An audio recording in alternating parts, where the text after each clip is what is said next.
Eh bien bonjour, bienvenue dans cette nouvelle vidéo, moi c'est Benoît, vous êtes sur la chaîne La Vie de mes fourmis. Aujourd'hui je vais vous parler un peu de mes Camponotus vagus, une espèce de Camponotus endémique que je trouve super intéressante. Intéressante pourquoi? Parce qu'elles ont tendance à être un peu nerveuses, j'aime bien ça, elles ont du caractère, elles sont super actives, toujours en train de chercher du liquide sucré ou en train de chercher un insecte, et en plus de ça elles sont costauds, donc ça c'est cool, facile à observer. Moi elles squattent pas mal l'aire de chasse, donc il y a pas mal de fourmis dans le nid est quasiment plein, mais il y a aussi pas mal de fourmis dans cette petite butte là que vous voyez devant vous. C'est d'ailleurs pour ça que j'ai aménagé la petite butte dans l'aire de chasse, étant donné que dans les aires de chasse précédentes je voyais souvent les fourmis squatter à droite à gauche comme ça dans les aires de chasse, donc je me suis dit je vais leur faire une petite butte, elles vont aller squatter dedans.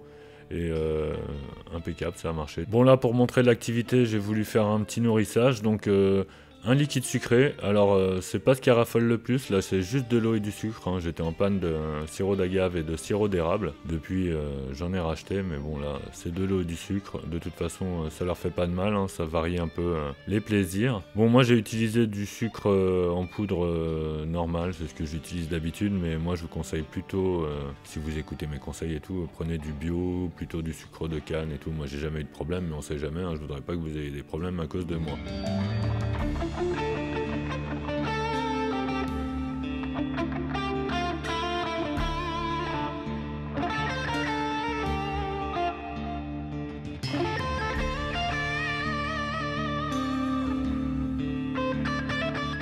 Attendez, je me rends compte avec cette belle image là que j'ai oublié de vous demander si vous étiez abonné, donc si vous ne l'êtes pas, n'hésitez pas à le faire, C'est assez important quand même pour la chaîne, histoire qu'elle prenne du poids et tout. C'est cool, c'est pas ce que je cherchais à la base, mais plus ça monte, plus on a envie que ça monte, donc allez-y, cliquez. Enfin, cliquez qu'une fois, sinon ça vous désabonne. Allez hop, on est rentré dans la partie un peu plus sauvage du nourrissage, là, donc j'ai donné 2 verres de farine. Ou 2,5, je sais plus, parce que là je les vois ramener un autre demi, donc j'ai dû leur en donner 2,5. Alors les vers, je les ai juste coupés en deux, je leur ai donné un coup de ciseau, donc ils sont encore un petit peu vivants, ils sont en train de mourir, donc je suis désolé pour ceux qui apprécient pas forcément ça. Je sais que mes vagus, si je leur donne des vers congelés, elles vont aller dessus, mais bon, elles vont tendance à les laisser pourrir, que quand ça bouge, il n'y a aucun problème, elles les éteignent. Là on en a une qui invente une nouvelle technique, c'est la technique du corbeau. Pareil que le corbeau, quand il veut casser des noix, il les monte haut et les lâche, et voilà. Mais bon, ça fonctionne pas pareil quand même.